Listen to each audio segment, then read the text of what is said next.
Hey, hey, yes.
Hello.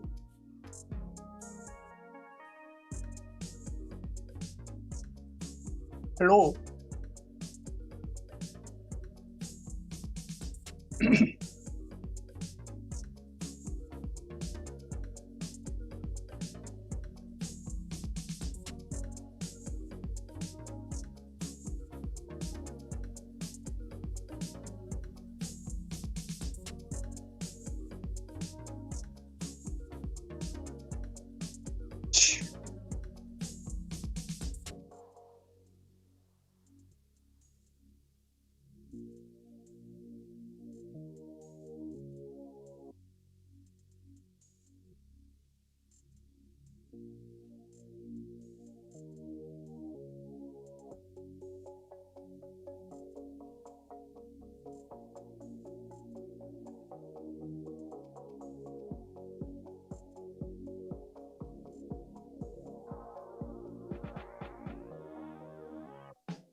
Hello.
Start? Yes. Good morning, everybody. Good evening for those listening online. Good afternoon to others listening online, or even good night, maybe. We don't know. And those here present today in person. Very nice to see all of you for this intergenerational dialogue. My name is Evelien de Bruin. I'll be moderating this event. I've been working in the field of justice for many years in different countries, most recently as a coordinator at the Dutch MFA, and I'm currently taking a break, studying to be a clinical psychologist, because I really believe that you also need to be a practitioner sometimes if you want to be a good policymaker. So I'm trying to do both.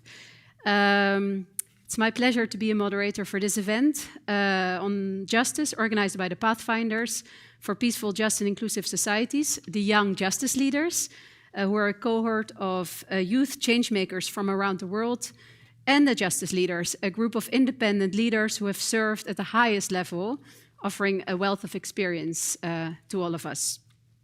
Before I introduce to you our esteemed panel, we have two panel members here in person and two online. We don't see them yet. Two online. I will just set a bit of context for today's discussion. The Sustainable Development Goals, or the SDGs, they are the 17 interconnected goals of the UN. This year, 2023, marks the midway point for the SDGs, so we are taking stock. Unfortunately, as we all know, we are not on track to achieving the SDGs by 2030. According to the World Economic Forum's Global Risk Report, with the cost of living crisis, the debt crisis, erosion of social cohesion, amongst other factors, just to name one, climate, the risk of polycrisis is actually growing. We don't need a report for this. I think we all know this when we look at the news in our day-to-day lives every day. Goal 16 of the SDGs, promoting peaceful and inclusive societies, providing equal access to justice for all, is an outcome on its own as much as it is an enabler for development, so to achieve all the other goals. It can be viewed as a catalyst for achieving many other development goals. Today, we are here to focus on SDG 16.3, on improving access to justice. And what can be done more to accelerate achieving this goal, precisely because, as I mentioned, we are not on track. According to the Justice for All report, a different approach to justice is required if we really want to make a difference. An approach that puts people at the center of the justice systems and justice at the heart of sustainable development. To achieve justice, we need to look at what the data tells us, at innovative and successful practices, how to scale up those practices, how to increase collaboration amongst actors and amongst different sectors, and to increase investments. And most importantly, we need to put the needs of people at the center and not the needs of organizations at the center. And from there, we can find solutions. All of this, what I just mentioned, is not new, but we're still not achieving. We're at the risk, I've noticed this also as someone who's been engaged in program development, but also as a policymaker, we're at the risk of the term people-centered justice just become another term, another concept. But we need to make sure it stays very real. So that's why it's so important to keep having dialogue amongst each other with different practitioners, with different experts, different generations.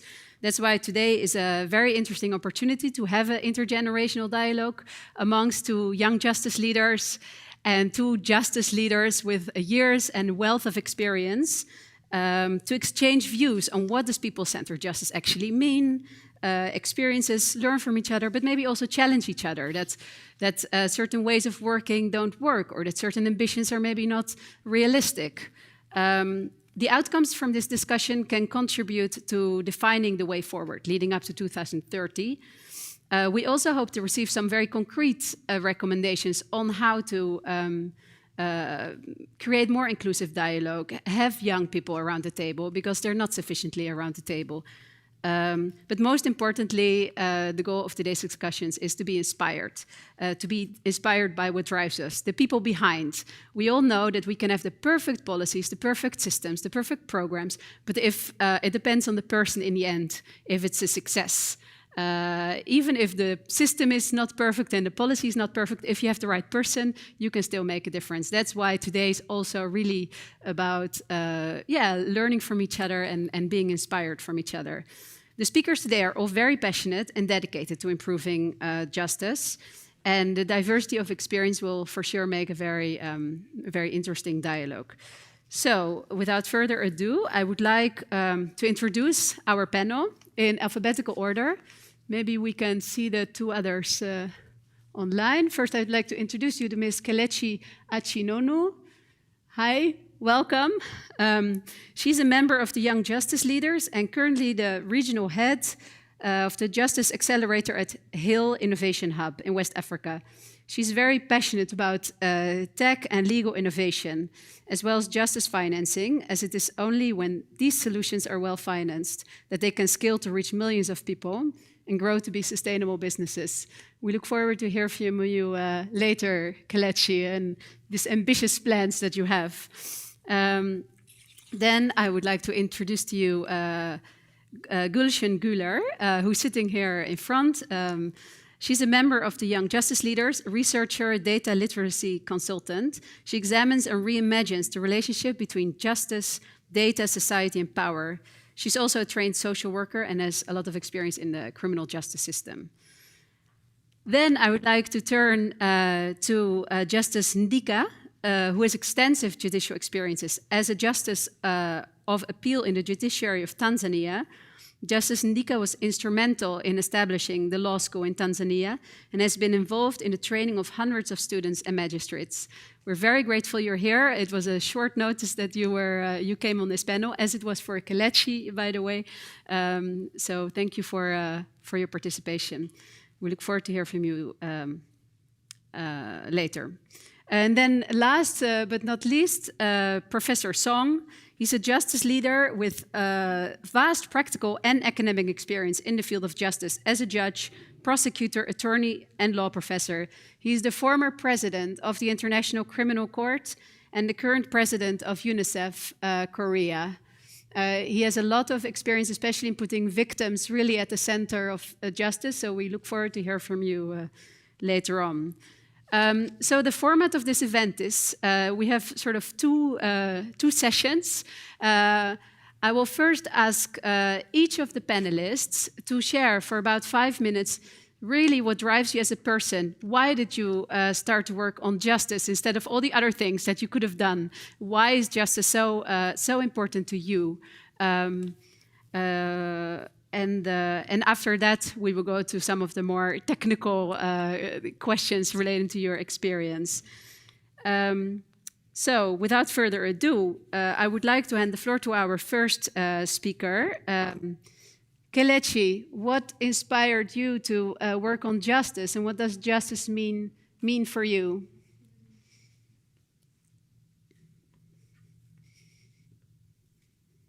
Hi, can you hear me? Yeah. All right, thank you. Hello, everyone. Morning. So, growing up as a Nigerian, I can say that I grew up in a decent household, not rich, but, good enough to have food on the table and clothes to wear. My first introduction to what injustice meant was being asked to go do the dishes while my younger brother was allowed to play football or watch TV.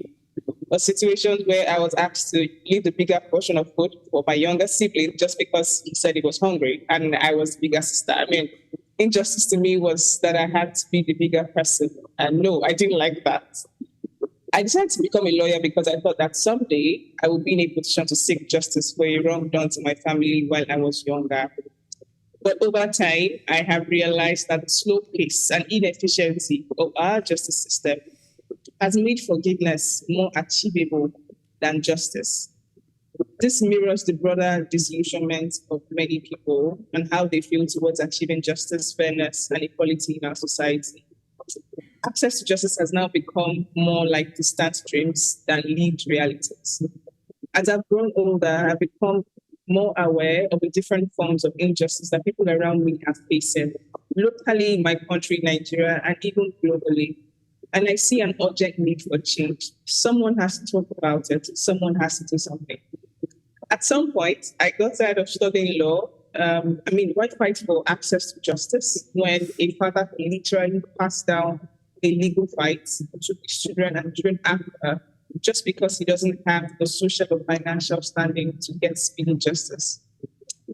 For me as a Nigerian, one pivotal event that still echoes in my mind is the NSAS protests in Nigeria in 2020. That's about 3 years ago now.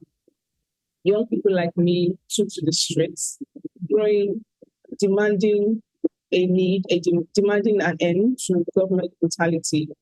Now, despite our efforts in funding, protesting, praying, crying, and campaigning for discourse, our government responded with violence. October 2020 is a dark mark in Nigeria's history. All these experiences have fueled both my anger and passion for access to justice. The pursuit of access to justice has been a timeless issue, growing ever more critical with each passing year. And 2023 happens to be another year when we talk about it. But I think I'm happy that these conversations are becoming more meaningful and action-driven, which I think signifies some progress. I'm currently 28, and I hope that by the time I'm 30, 40 years of age, the world has moved from just talking about people-centered justice or access to justice to enjoying the benefits of people-centered justice. And this is why right now, and I think for more years to come, the topic of access to justice will be important. Thank you. Thank you so much for sharing your personal experience. Very inspirational. I love that you use the anger and the passion, the combination that really drives you to make a difference, and great aspirations you have for the next generations. Now I would like to turn to Gulshan. Would you like to share some of your perspectives on why justice matters to you? Thank you, Evelyn. Good morning, everyone.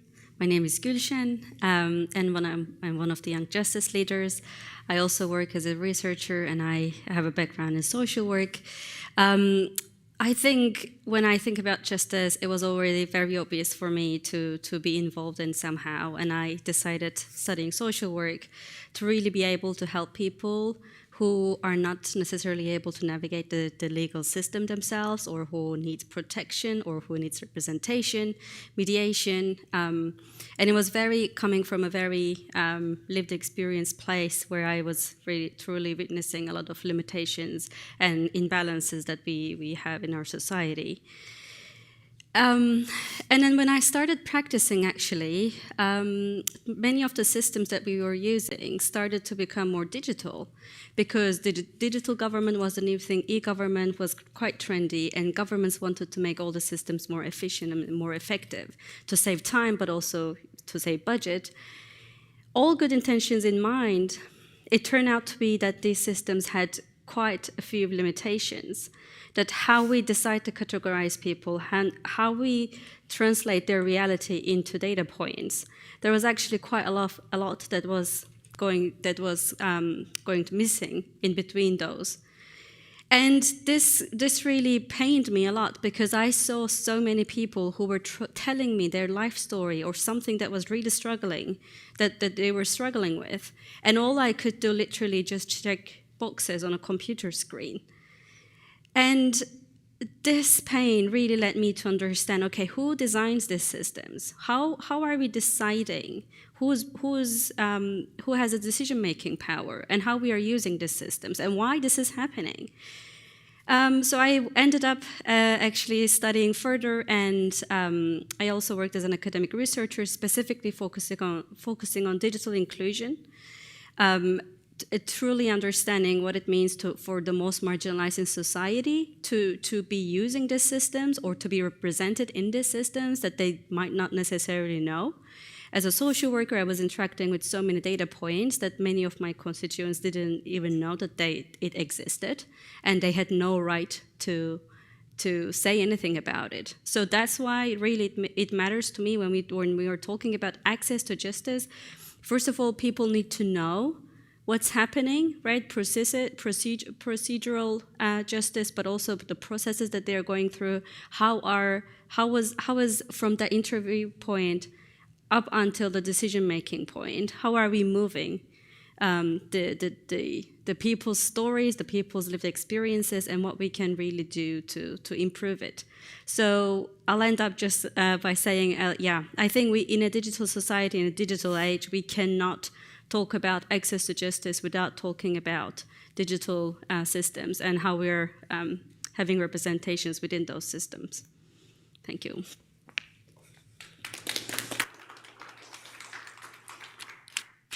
Thank you so much. I love that what you just described is people-centered justice at its core. Based on your practical experience, the pain that you saw, the stories that you heard, that was the starting point. Then you looked at what was not working in systems. Then you look at what can you contribute with the sort of talent that you have, looking at technical solutions. So it was a great example. Thank you. Thank you for sharing that. Then I would like, let me stand here. Then I would like to ask Justice Ndika to please come forward and also share a bit about your personal motivations for why you are doing the important job you're doing. I am Gerald Ndika, Justice of the Peace from Tanzania.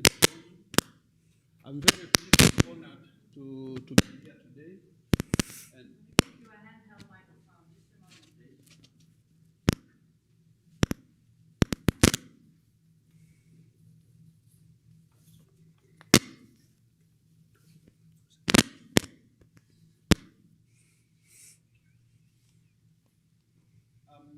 Gerald Ndika, Justice of Appeal from Tanzania. Very pleased to be here. I am deeply honored to receive the invitation from Pathfinders, the organizer. Thank you, Moderator Evelyn. I should put a context. I'm here as part of the African Chief Justices from 10 countries. I represent my Chief Justice from Tanzania. We are part of the delegation which had some meetings in Arusha as a prelude to participation in the Justice Week here for a working visit. My colleagues presently are in the International Court of Justice for a working session. Last week, we had an opportunity of having discussions on this important topic within the context of collaborative approach between the judiciary and the civil society. And we were particularly looking at how, what opportunities are there for us to implement for the sake of ensuring access for justice for all. Now, at this meeting, actually, we deliberated that no more dialogue except when it is necessary, but what we want is action. But we also noted that we cannot operate in silos. The justice sector has to work in tandem with the other sectors of any particular jurisdiction. Let me put a personal perspective to the topic that we are discussing. As a Justice of Appeal in my country, I'm living a dream which I had from my childhood. I wanted to be a servant of justice. And at the time I was doing my LLB, the only university, the University of Dar es Salaam, was the only university where you can do your law degree. So I had to have good grades to be admitted to that university. Fortunately, I had very good grades. I was admitted. I did my LLB, and then in 1993, I graduated and I became a resident magistrate. When all that you have is a hammer, you think that everything around you is a nail.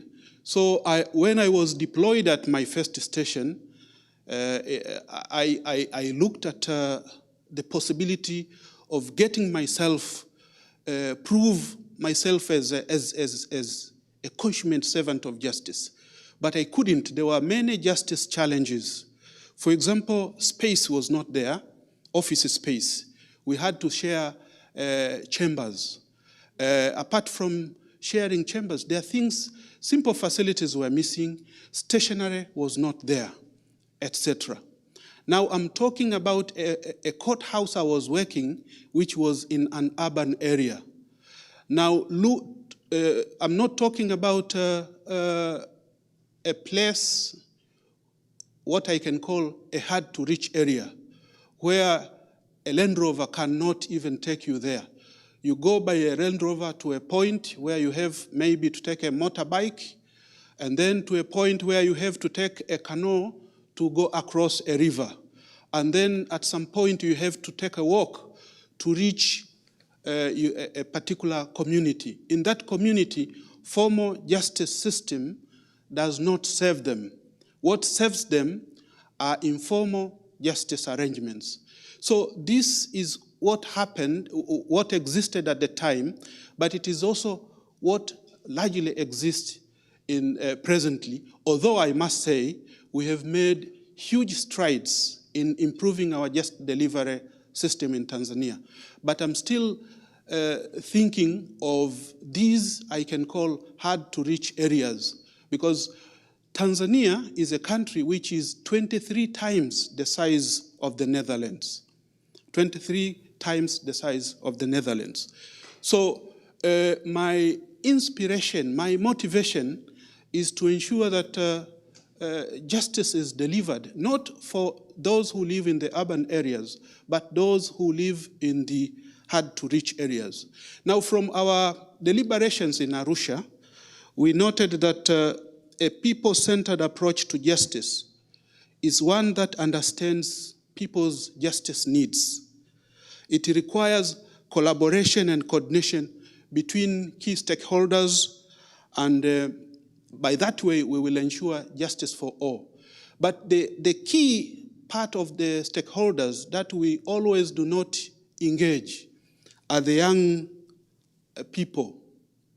We try to engage the civil society. In my country, we implement what we call citizen-centric justice reform program. In this citizen-centric reform program, we have 3 pillars. One of the pillars, actually the third pillar, is about stakeholder engagement and inclusiveness. But invariably, when we talk of inclusiveness, we forget the young. We forget the young. There are some interventions that we have done. I believe I'll get some moment to talk about them later, like how we can use informal justice delivery system to improve our situation, and the use of paralegals, because advocates are very expensive in my country, and there are few. Those are some of the interventions. But I think the most important thing is that we continue the dialogue at the same time taking action. So I would welcome an opportunity to engage with the young and passionate colleagues who are here and those who are online. Thank you.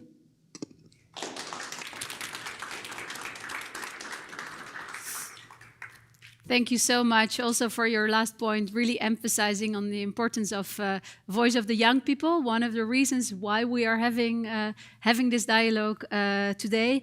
And also thank you for taking us with you on your sort of life journey, starting with your dreams, and then also having been confronted with lots of the challenges, the very practical challenges. Very often we can stay talking about concepts a lot, but actually sometimes it comes down to no office space, no chairs, and the types of challenges that you described, I think is a good reality check that we sometimes need to have because it applies in many contexts. So thank you for that and for setting the scene as it is with that sharing. Now, I would like to turn to Professor Song, who has a wealth of experience, as I mentioned. So we are very curious to hear about what inspired you to work in the field of justice and also international justice. Over to you. Okay. It is my pleasure to be back to the Hague talk on justice and peace.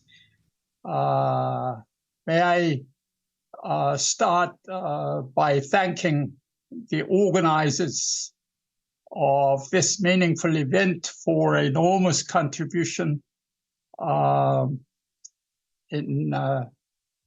to this conference. Essentially, I was teaching procedures, civil procedure and criminal procedures.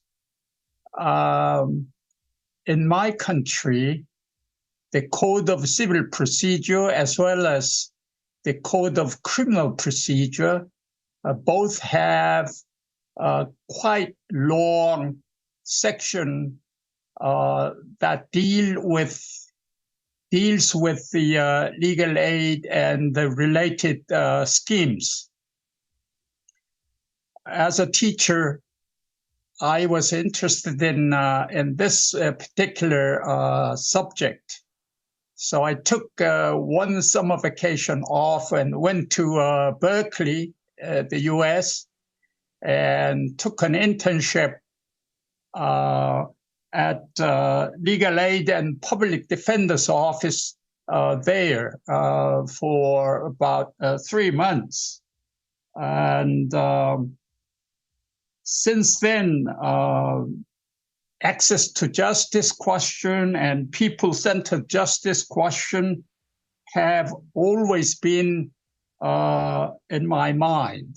So, but 30 years ago, I helped create a legal aid office for, specializing in matrimonial disputes.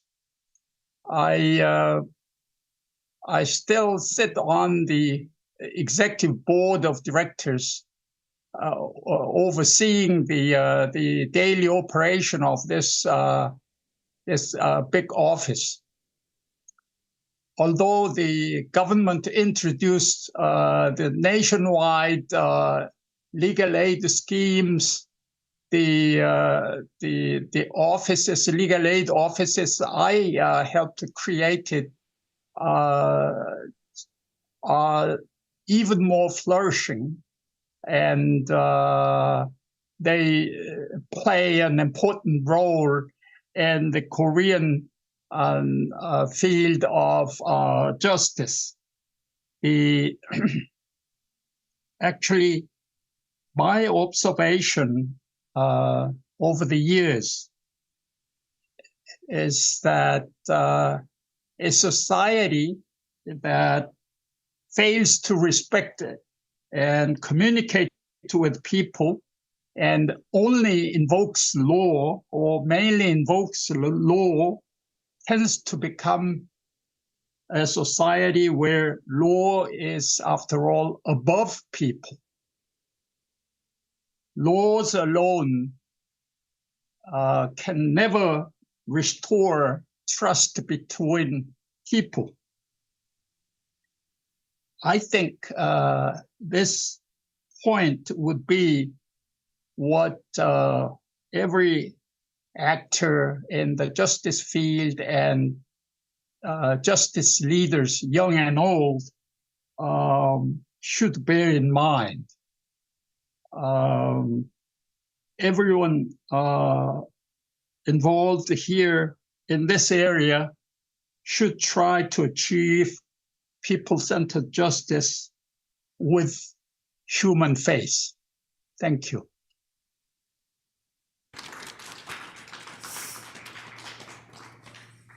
Thank you so much, Professor Song, for sharing that, sharing about what you managed to achieve in your country with those legal aid offices, etc. But also, yeah, I think the last message that you shared with all of us, that laws alone can't restore trust. And I think there you mentioned such an important word, the word trust. What does trust mean, and when do people really start to trust, and what does it require for people to trust the system? And I think, this is such an important question for all of us to reflect upon as we are trying to accelerate the achieving goal 16.3. What does trust actually mean and how do we get there? So I think we've heard 4 very inspiring sort of personal stories. With that, we would like to move to the second part of this event. But before, while they set it up, before I do so, I would actually also like to take the opportunity, because we want this to be a real dialogue and not the usual panel, to turn to the audience online and here in person, but also maybe the speakers amongst themselves, just to ask you, is there something specific that you learned or that you picked up from this, or something that you would like to ask? Just throwing it out there open.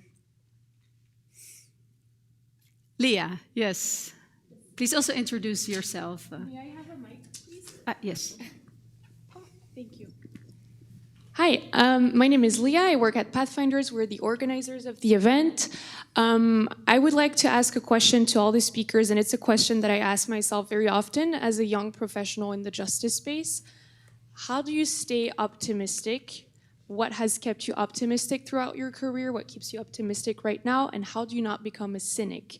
We keep, every time we have an event, we set the context. It's all about crises that are happening, more challenges, climate change, food, energy, debt, social unrest. How do you stay positive and keep going in your work for access to justice? Thank you. That's such a great question. Whenever I hear someone read out a speech and it says, now more than ever it is important, we say that every year. So how indeed do we stay optimistic? I would like to ask maybe the technicians if they can also put the other 2 speakers on the screen. Yes. Who would like to take the floor to answer this question? Maybe you can I can already invite both of you actually to sit. It will make it more easy.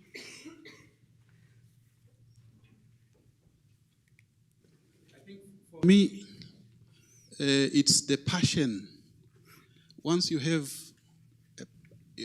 once you are passionate about what you are doing, you can surmount whatever barriers that come your way.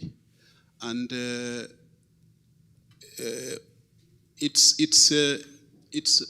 I don't think there are challenges in any particular industry, in any particular calling, that cannot be surmounted, which cannot be surmounted if you have the right attitude and you have passion for it.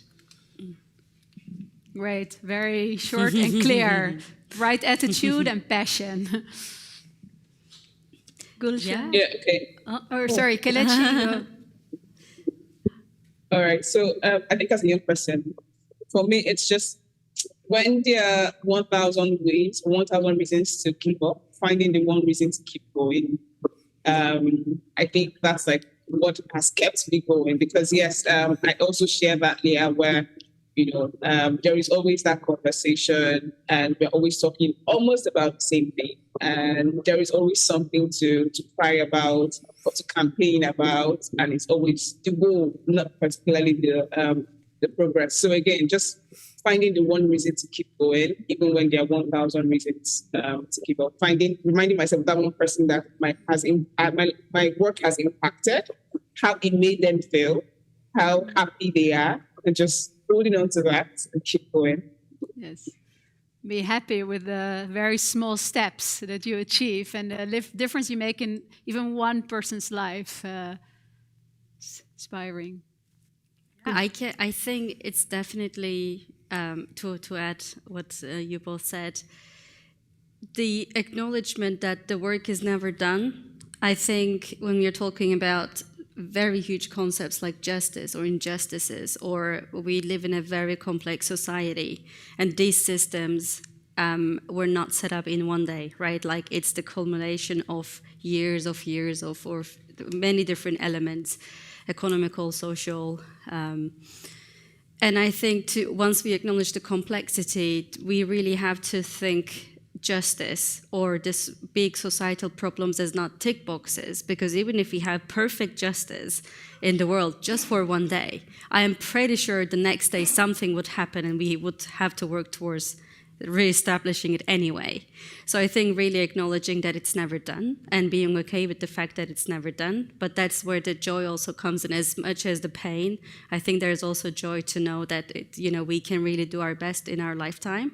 And also take the example of what those before us did, setting up good examples, and we can follow up with that. And at the end of our lifetimes, if we can just say, I did my best to really, really work towards something that really matters to me, then I think that's our job done here. Yeah, that's beautiful. The joy and the pain, building on each other's work. I guess that's just interesting in the whole intergenerational, because the younger generation will build on what the older generation is putting in place.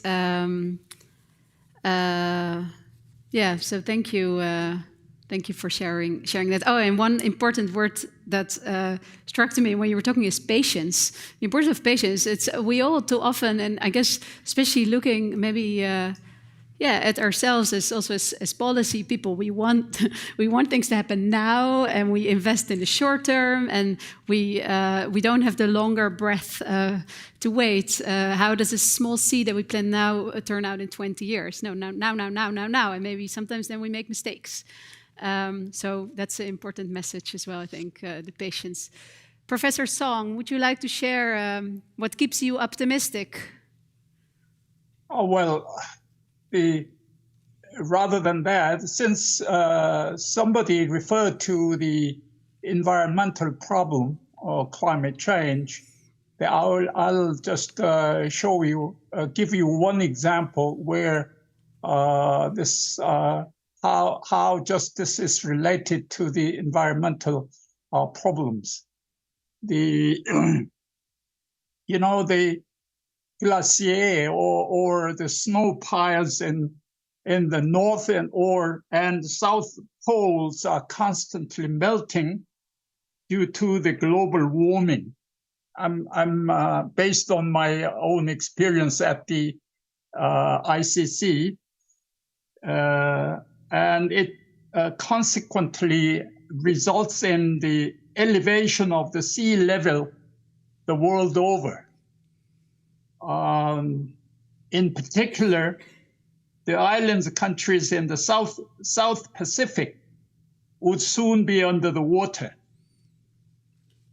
Being acutely aware of this environmental disaster, one of the arguments advanced by the people over there is to coin a new crime called crimes to posterity, and hopefully include this new type of crime in the ICC jurisdiction through the amendments of the Rome Statute. I think this is a very urgent problem pending, lingering still for many areas of the world. So this I just gave you an example how justice would be related to the environmental question. It's a unique example. Thank you. Yes, thank you so much. I think the issue of climate and environmental crime, it hits all of us very much. So I think, yeah, it is important to also really point to what's super urgent. But I think to link it to the question, to make something optimistic out of it, there are a lot of, especially younger generations, fighting to do what's right. But also, you mentioned a very specific example of it now, discussions ongoing for it to become a crime within the Rome Statute, if I understood correctly, which I think is also a step to at least try to address this urgency. So So thank you, and thanks for the great question, because I think it inspired us. Just to not lose track on the conversation, because I think we could have many questions, but we'll have an opportunity later. I would now like to turn to the panel as part of the second part of this event with some more technical questions, in which you're, of course, also welcome to share your personal experience. Again, I'll take the alphabetical order. So, Kelechi, you'd like to start with you. So why, we hear it a lot, we need to include young people, but what are the obstacles? Why is it not happening enough? And why is it so important? What are your ambitions for the young justice leaders that you represent? And what should their participation look like? Maybe you can reflect on that. All right. So right now, the global justice gap stands at a staggering 5.1 billion people. That's like 2/3 of the world's population that do not have meaningful access to justice. Now, we've had numerous efforts from countries, institutions, organizations, but this issue still persists. And I think it's because, just coming from the angle of people-centered justice, because at some point it looks like, the people are being overlooked. People that are supposed to enjoy the benefits of the justice system are being overlooked. And this is where, people-centered justice becomes important and interesting. People-centered justice takes a fresh approach, shifting the focus from systemic changes like just reforming court systems or building more prisons to identifying and solving for people's justice needs. This, is helping align our focus to the experiences and the needs of people, men, women, children, the vulnerable, the marginalized in society that are currently navigating the justice system that is being put together by people or by those that are entrusted to do so. Now, this approach of people-centered justice was sort of like emphasized in the challenge paper recently published by the UNF, in which I was a co-author, and the title is From Justice for the Few to Justice for All, which I think is at the core of people-centered justice. What this means in practice, for instance, is moving away from isolated infrastructural improvements and working towards solutions and implementations that address the needs and experiences of people in the justice system. It means creating a system that is accessible, affordable, understandable, effective, and fair for everyone. Now, that's like my perspective around people-centered justice. Now, coming to young people, we make up, that's including myself, make up a significant part of the global population. And at some point, it just seems that, we are mostly affected by, the justice issues that we have. And so we should play a crucial role in these kinds of conversations or discussions on how we're trying to fix the justice system. Now, traditionally, we may not have had significant influence in shaping what the justice system is now, and that's because, we are born into it. But our voices are now critical in shaping how the system is formed today for both our sakes and for future generations. This is because young people bring a unique perspective, as well as innovative ideas, creativity, energy to these conversations, and we are more often than not open to change. Besides, we're the ones that will inherit and navigate the systems that are being put together right now or being optimized, in the future. Also remember that we are closer to our communities, so we're in between, the older generation. We see their pain, their frustration with the justice system. And we are also looking at the younger generation as well, seeing how they're trying to navigate what the justice system is like, trying to protect them from not experiencing what we have experienced, with respect to the justice system, and helping them see how, the justice system can be framed or shaped around their needs and, how things could be beneficial to them. So, with how, we are a critical aspect, or should be a critical aspect of, this kind of conversation shaping the justice system, I think that our place in this conversation should not be an icing in the cake. but rather be a part of the baking process. We should be involved as young people in these kinds of conversations, in the systemic changes or the processes or frameworks that are being put in place at the forefront and as equal partners from the ideation stage up until the implementation, whether it be on policies, the changes, community engagement, strategic conversations, and all. We should definitely be involved. I really like that we're having this kind of conversation. I'm really looking forward to hearing what the experienced justice leaders have, on how we can all on how we can all come together to make this work. But yes, I think that it's very important that we are involved. And I think that we should not be overlooked. We should be given an opportunity to come to the table, right?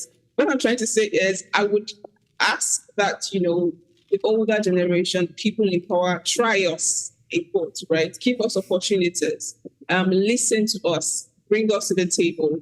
I believe that by the time with our involvement in this, I think that, it could lead to the creation of more diverse, inclusive, and effective solutions for closing the global justice gap. I'm very proud to be a part of the Young Justice Leaders, because I think that that is a very good step in the right direction of including young people in this kind of conversations, in this kind of changes. And, I believe that, and I hope that, we have more platforms like this where we are involved in the conversation, not just in airing our views, but in the thinking and in the implementation. Thank you. Thank you so much. Your energy is radiating off the screen. And that really confirms your point about, what young people bring, a lot of energies, ideas. I also think, and that's a point actually I've not yet heard before in these types of discussions, your point of you're very close to your communities. So bringing their perspectives to change systems is actually, maybe in many cases much easier for young people. I think you made a very compelling case of why young people should not be overlooked. Neither should they just be, these are my words, but just sit in the room as a check-the-box exercise. They should be meaningfully, equally engaged from the beginning of strategy, policy, program processes to the end. Maybe later on in the discussion, we can also turn to the justice leaders to hear from them on what this could look like. So thank you for that, for sharing all of that. Now I would like to turn to Gulshan. We have a specific question for you about your area of expertise, the importance of data. You mentioned it already before, the importance of technical solutions.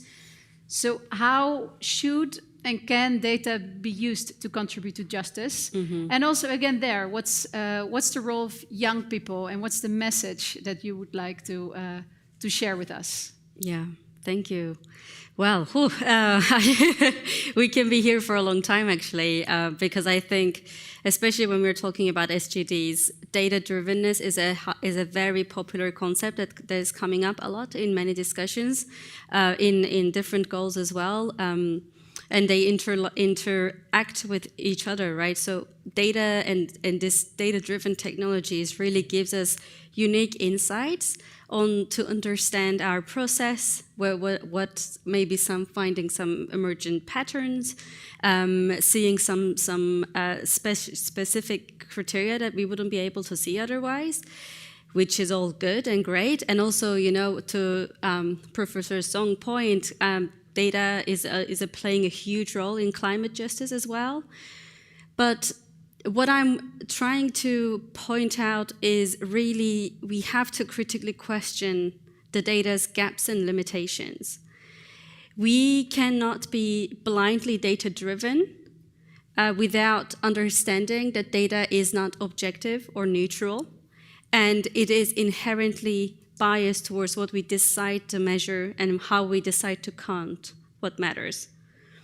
So in that sense, all data is actually socially constructed, and it depends on the societal context and the political context, historical context that we set these systems up.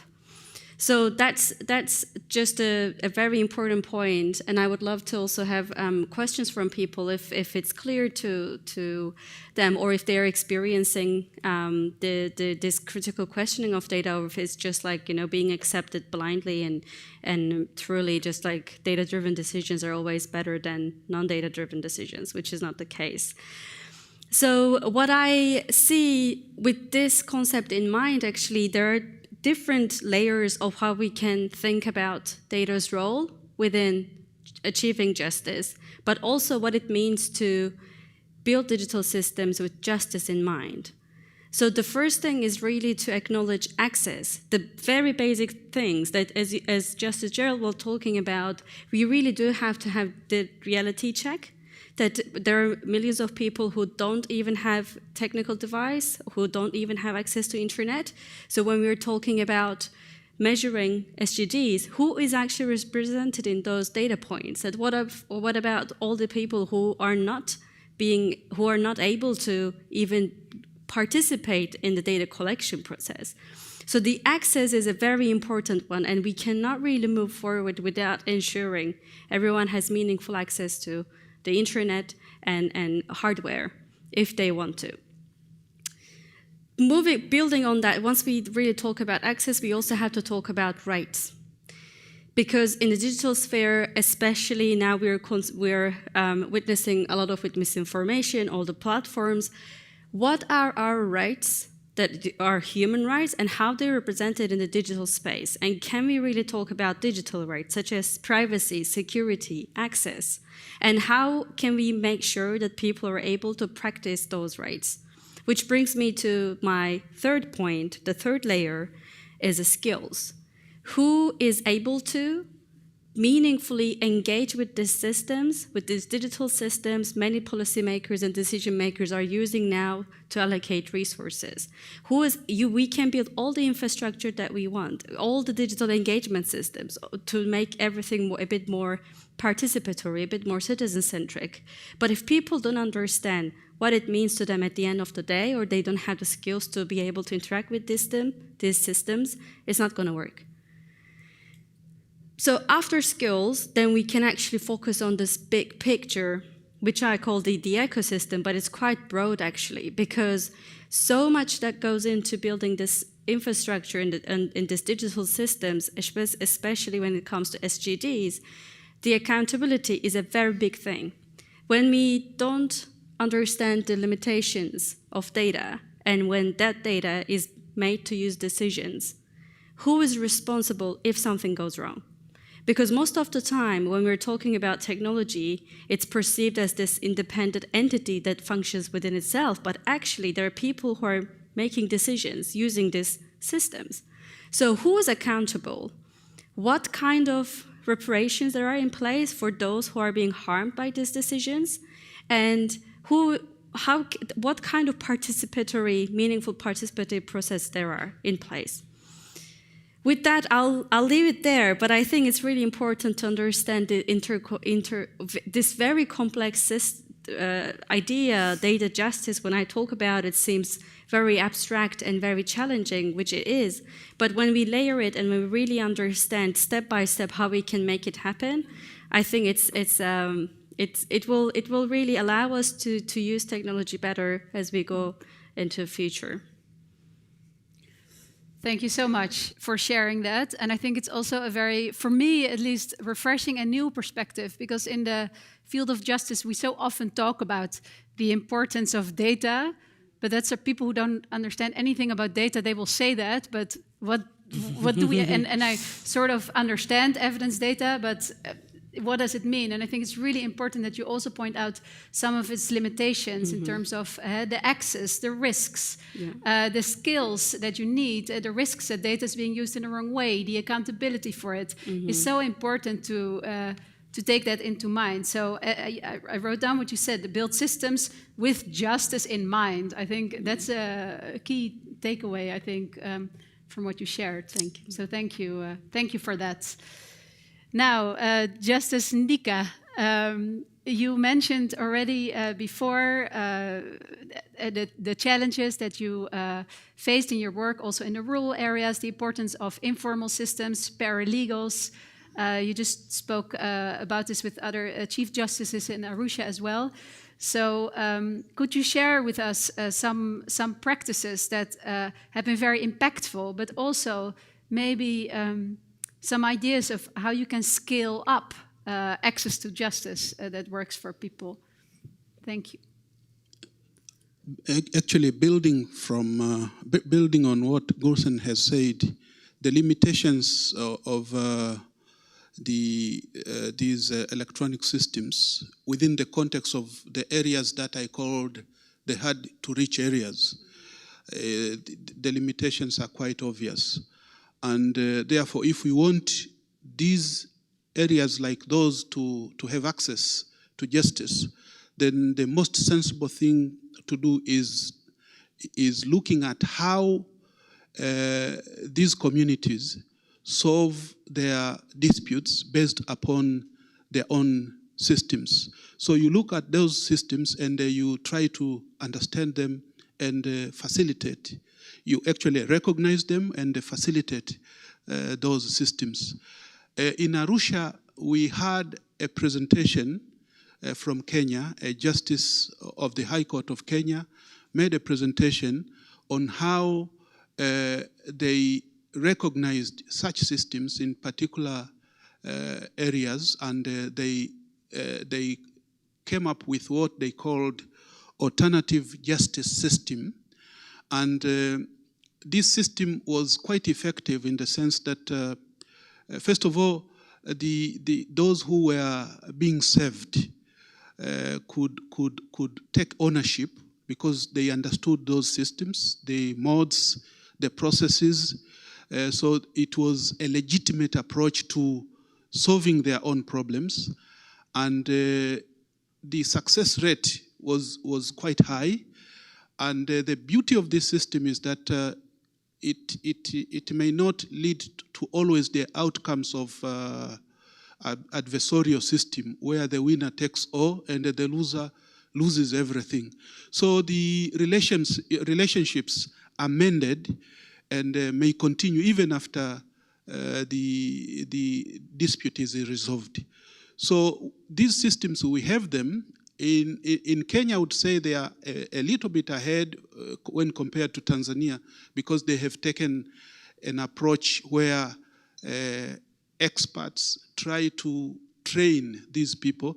But of course, in training the community leaders within those communities, you don't try to institutionalize those systems because in doing so, you are also imposing certain ideas which are actually outside.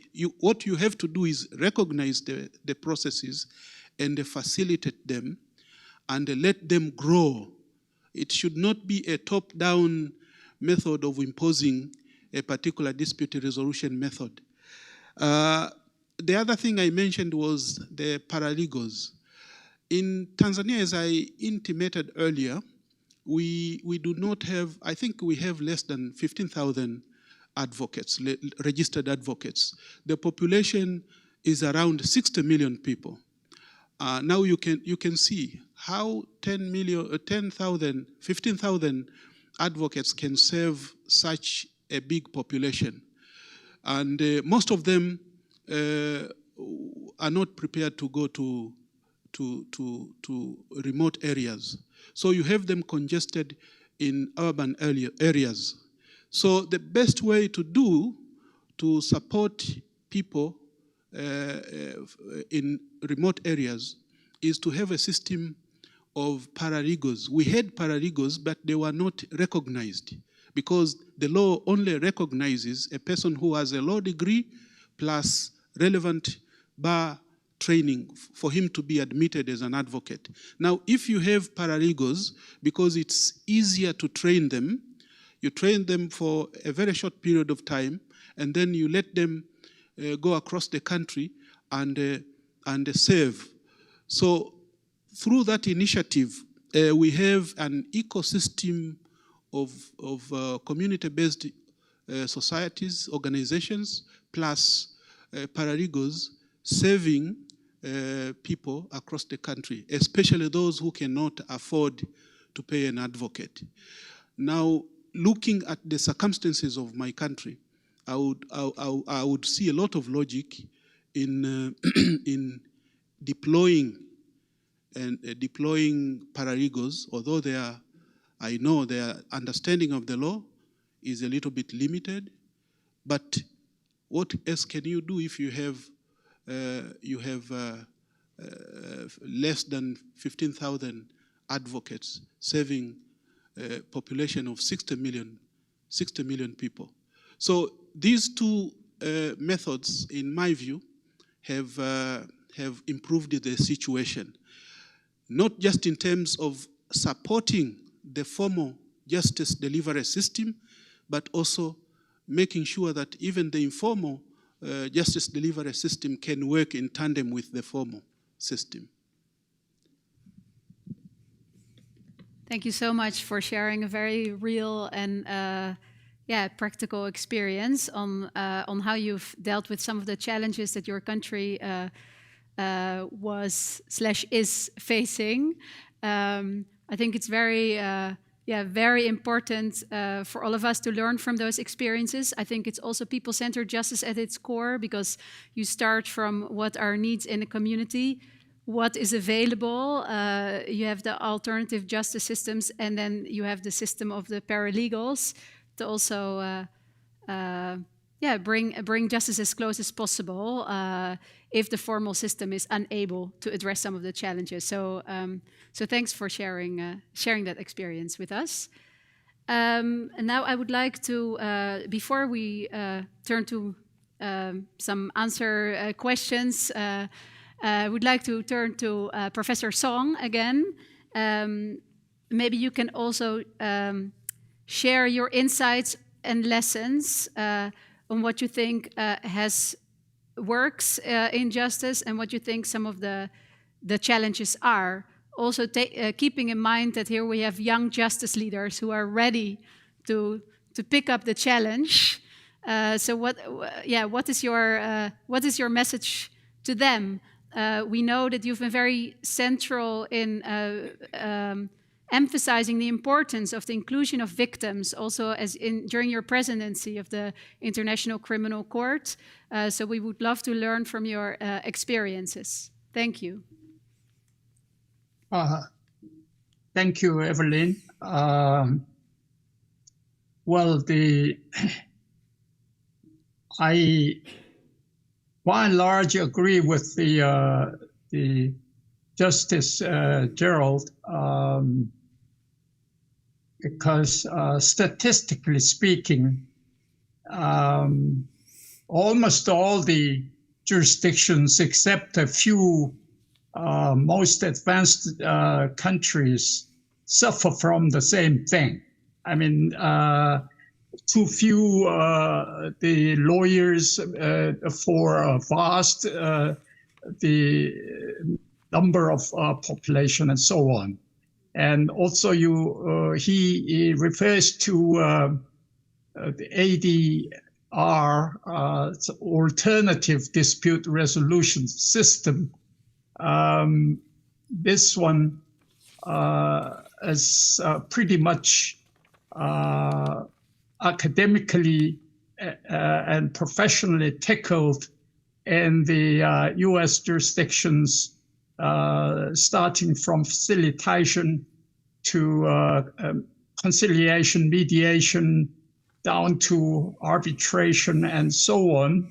And now this has arbitration in particular has grown up as if it's a new separate professional field for lawyers' practice and lucrative lawyers' practice. So that I wouldn't mention those things anymore. But you see, justice actor should, in my view, look for some sort of wholesaling approach rather than retailing. Justice actors should constantly maintain a dialogue channel with the policymakers until the common goals and future directions can be clearly merged. And intergenerational dialogue is also encouraged all the time until they reach mutual understanding on certain policy matters. One of the most important actions that every stakeholders put all the efforts on in this connection would be a legislative reform. To the extent possible, the policymakers as well as the justice actors should engage in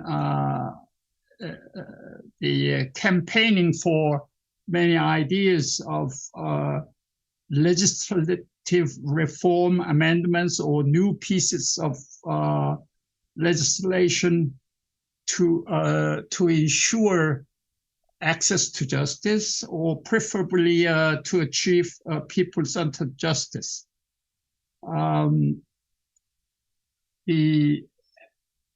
During my 12-year service at the ICC, as Evelyn rightly suggested, I was the second president of the ICC who put great emphasis on the victim protection and the operation of trust fund for victim programs. In the introduction of victim protection program in the ICC is sort of unprecedented experiment in the human history. So far, every jurisdiction has a criminal courts, and when the criminal court punishes a perpetrator one way or the other, then they just wash off their hands and turn around and declare, the functionally speaking, retributive justice has been achieved, period. But, the victim protection program of the ACC goes one step further. By preventively providing protection and relief to the victims, they sort of try to achieve sort of restorative justice and reparative justice at the same time. Therefore, the concept of the criminal justice at the moment has been expanded to include this restorative and reparative justices. So I wonder whether many other municipal jurisdictions could learn from the ICC operation of the victim protection programs and introduce just some certain aspect of it to their legal system. I think my experience amply suggests that this is a very useful experiment for every jurisdiction, almost every jurisdiction to learn. Thank you. So much. Indeed, it's a very good example of really putting victims at the center. Justice, just in terms of accountability and punishing the bad one or the one who did harm, does not always serve justice, is not always what the victims need. And I think this is such a good example. And thank you also for mentioning the need for legislative reform, the importance of dialogue, and not only including young people, but also dialogue amongst legal practitioners and policymakers to keep reforming and keep improving. Thank you for that. We have around 15 minutes left only. I want to turn to the audience online and here live to see if there's any questions or things you would like to share. Yes, Eva. Hi, good morning, everyone. My name is Eva, and I work for the Dutch Ministry of Foreign Affairs. And thank you so much, all of you panelists, for this super interesting and very valuable discussion, and especially working for the MFA here. I sometimes struggle with the fact that indeed topics become buzzwords and mantras so easily. And we always say, indeed, like we should, we need to advocate for people-centered justice. We need to take into account the needs of young people, of women. We need to work data-driven, but I sometimes feel like the emphasis of this is extremely important, but it also sometimes makes you less critical on the way you do it, as you also said, Gulshan, to only focusing on data is not enough. You need to critically look at what kind of data you get and how you base your decisions on that. How can we ensure, and what advice would you have for policymakers like me to really advocate for people-centered justice in a meaningful way, and to not make it another buzzword, but to really make it change the system the way we want it to change? Great question. Maybe we check if there's another question, so we can take more at the same time. Yes, please. Martijn, right? Yes. Martijn Cornelissen, thank you so much for your insights. And I think my question already touches to some things you already mentioned, and also connects to the question Eva just asked. And it's a semantic question, because people-centered, there's also an ideology that has people at the center, the people at the center, populism. So my question is really, how does people-centered justice differ or is the same as populism? Because nowadays, people that are populist are considered anti-establishment, distrustful of the establishment. So my next question would be, how do we guarantee or can set policies in place that, like you said, give room for accountability and also transparency, because most of these people think, populists think, things are done in secret against them. So yeah, those two questions. Great, thank you. So I'll take one more question and then we turn to the panel. Hi, my name is Mark. I'm a lecturer in international criminal law from Nottingham, England. I've been hearing from Judge Song particularly about some of the innovations at the International Criminal Court. And of course, a lot of the situations that we deal with at the ICC are post-conflict situations or in the aftermath of atrocities. And I wondered if the panel had any thoughts on the unique challenges we face in achieving SDG 16 in these kinds of situations, so in post-conflict or situations or in the aftermath of atrocities. Great questions. Maybe we start with the first one. I don't know who would like to take it. How can we make advocacy meaningful? I can take that question actually to your point, especially from my expertise, why we like data-drivenness or all these buzzwords, people-centric and all this stuff, because I feel like they simplify such a complex process that requires lots of resources, lots of energy. But we like to think when we say it out there, when we put it out there, it kind of simplifies the conversation, which sometimes might be helpful, because when we have the language to describe what we want, it gives us that common ground to act on it. But also the other side, there's a pitfall that it oversimplifies, as I said, that when we are talking about people-centric justice, who are the people, right? To your question as well, I'm sure there will be great answers here. But who is the people that we're talking about? So not only people-centric justice, but I would advocate for actually intersectional justice to really understand at the intersection of different identities, different social and cultural, historical, political elements, what is exactly that we want when we are using people-centric justice in our conversations, or the data-drivenness in our conversations. Maybe it's good to clarify, to really highlight, yes, we are using this buzzword, but in this context, this is what we mean. And I'll wrap up with data-drivenness is a concept. I work a lot with governments as well, actually.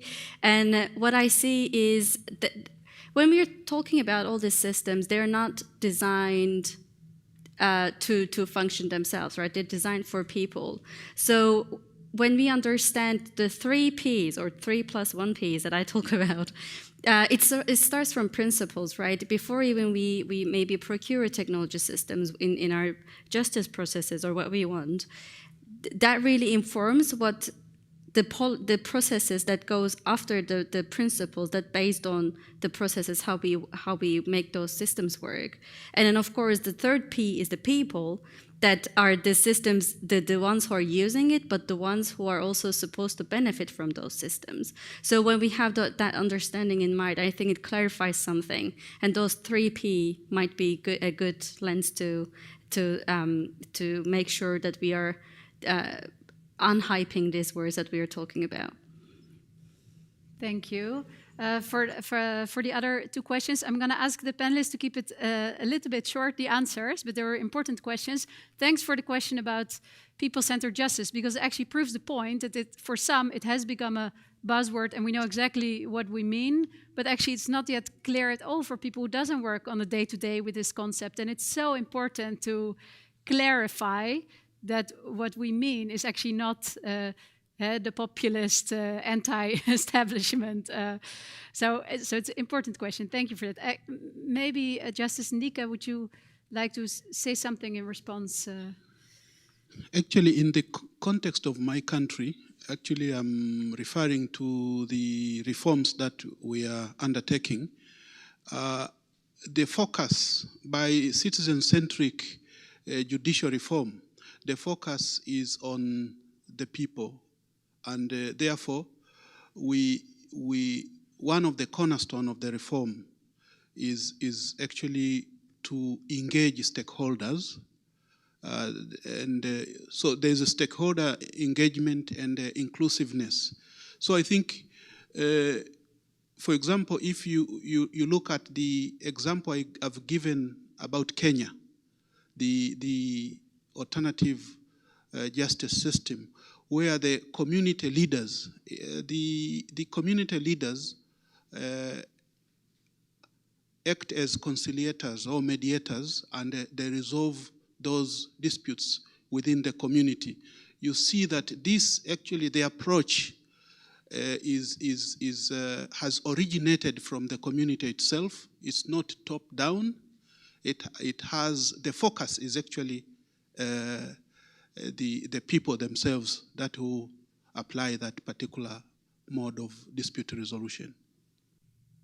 Thank you so much for the clarification. Professor Song, maybe you would like to say something in response to the question about justice in the aftermath of conflict. Okay, someone referred to populism. I don't agree with him, because I understand the people-centered justice would just mean a justice operation, justice-related operation with a human face, and and even fairer resources management, so that more resources can reach the needy and uneducated. This is as simple as that. Thank you. Thank you so much. We have only 5 minutes left. I would really like to give an opportunity also to the panelists to just say in maybe 3 key words or 1 sentence, what did you learn from each other, and what message of inspiration would you like to give to each other? Because that was also the point of today, learn from each other. We've heard a lot, different areas. So just in 1 sentence, what did you learn from each other, and what is your message to your own or to the other generations of what did you learn from each other today? So Kelechi, I would like to give the floor to you. Okay, so I had a question, and I think I want to use my time to ask that question, and hopefully let the more experienced speakers answer that question. So I've learned a lot, but just trying to use my time. My question is, how can young people actually come to the table? I'm saying this because we keep advocating for young people to, be involved. But I want to know, how do the older generation actually see younger people? And how do they think that, we can have more of these conversations and get more involved? So yes, I have learned a lot, but I just want to use my time to ask that question, because we want to be involved. But how exactly do they even see us for us to be involved? Thank you. Excellent question. So I think Professor Song and Justice Ndika can share their perspectives while they're. I'll give you 1 more sentence then to also answer the question. Yes, Professor Song. I would reiterate what I had said. I think all the municipal people-centered justice programs should learn a lot from the ICC victims protection programs. Please look in detail at these programs. Thank you. And what did you learn today? What was new for you? Or what inspired you today?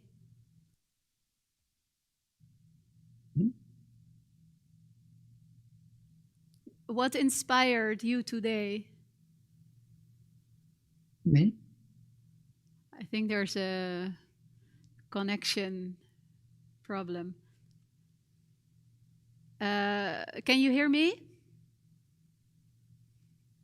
Then in the meantime, let's move to here in person. Justice Ndika, what did you learn? And maybe you can say something in response to Kelechi. What was Kelechi's question again? Your perspectives on how youth can really meaningfully, equally participate in policy making and bring their perspectives. I think the first thing is that for us, I would say the outgoing generation, we should provide an opportunity to the youth to learn. They should be at the table, and actually I should use a few weeks ago, the President of Kenya, Dr. Ruto, talked about the fact that you have to be at the table. If you are not at the table, you might find yourself in the menu.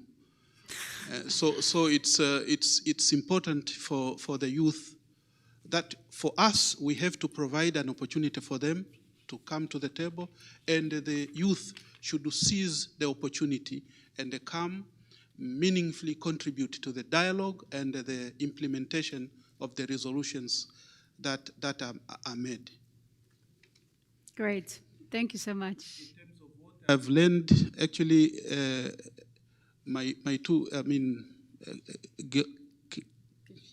Gulshan, I've learned a lot from Gulshan and Kelechi, They represent the new generation. The ideas are fantastic. I appreciate for the opportunity. Great, thank you so much. Gulshan, then last word to you before I... Thank you. Well, so to my point, one message that I really want to make loud and clear is, in the digital age, there is no justice without data justice. We cannot just, get rid of all these digital systems that we are building. So we really have to make them work better. And we don't have to be data-centric, but we should be people-centric in justice systems, but also in all the other systems that we are building to achieve justice. What I learned today, a lot of inspiration, also that the work is humongous, that we have a lot to do, but it's not necessarily a bad thing. I am very, very motivated as well to hear all the amazing works that you both did in your own countries, but also internationally, representing many different perspectives from many different backgrounds. And I think we have to keep the conversations happening. And to Kelechi's point, as young people, we're not a checklist point, as you said. And I think the real inclusion comes from what kind of power we have as young people and what kind of decision-making power we have. And we do have to think about that on an intergenerational level if you want to really achieve SDG 16. Great points. Sir. Well, we are already over time, but bring it on. So this is a question that came from the YouTube live stream. Are there easier ways to get justice to people who are not easily reached? Certain countries are not so receptive to technology. Is there a way to make them see that technology can assist in bringing justice to them? So I think maybe both of you can actually answer that question, or experience from Nigeria. Maybe we start with... So Sorry? Okay, then... I was just about to answer the question. You were about to answer the question. Then you have not yet answered the question, so maybe you can share your thoughts. Okay, so I think that one issue that we're having is we see innovation as tech, and I think Lucian was trying to say that technology is not that isolated entity. There are people behind it. So for communities that do not particularly see technology or have access to it, I think there are other ways to ensure that justice they can have access to justice without particularly focusing on, in quotes, technology, right? So there's something that there's a particular initiative, I think in Uganda, where it's like a global legal clinic, where you have people going from one community to the other, trying to educate communities on their legal rights and legal access. That has nothing to do with technology, but that's innovative in a sense. So I think that as much as technology is a good tool that we can use, and I advocate for the use of technology, it doesn't always work in certain communities. So why not try to ideate, figure out what's working for a particular community, and give to people what they need for that particular time while you're trying to teach them and help them make the transition from non-use of technology to technology. But the use or non-use of tech should not be the barrier to accessing legal services or accessing justice in certain communities. That's my 2 cents. Thank you. That's great. Thank you. And I'm sorry, I'm sure all the other panelists have a lot to say about it. We already heard about the Tanzania experience, which I think is also, sort of in response to that question. Important point, I think, often when we think about innovation, we think of technology, but innovation doesn't have to be technology. It can also be other sorts of out-of-the-box solutions. Today's been very inspirational, very interesting. I'm not going to summarize it all, just a few points. We talked about data and also the challenges and the limitations. Importance of inclusion. I think everybody agreed. Also the importance of this dialogue. Be at the table, don't be on the menu. I think is a key takeaway. And we heard some very good practices that I think we can all learn from. The Tanzania example, of course, that's really trying to put people at the center. The experiences from the ICC, that also domestic legislations or national legislations can be inspired by. And last but not least, I think really important to point out, we shouldn't all get stuck to only the concept of people-centered justice, but keep questioning what are we actually talking about, because otherwise we get the risk of everybody understanding it differently. So I think that is also, I think, a really important takeaway. Last things I want to mention before I really stop is some important words, what is needed, what we see reflected in the four of our panelists. And these are your own words: passion, anger, patience, sense of urgency, and true motivation, and be inspired by individual changes that you make in people's lives. So with that, thanks so much for this very interesting dialogue and for stepping in at the short notice for some of the speakers. And we're very grateful for your presence. And also thanks to the technology and to the organizers again, and to the Hague municipality, of course.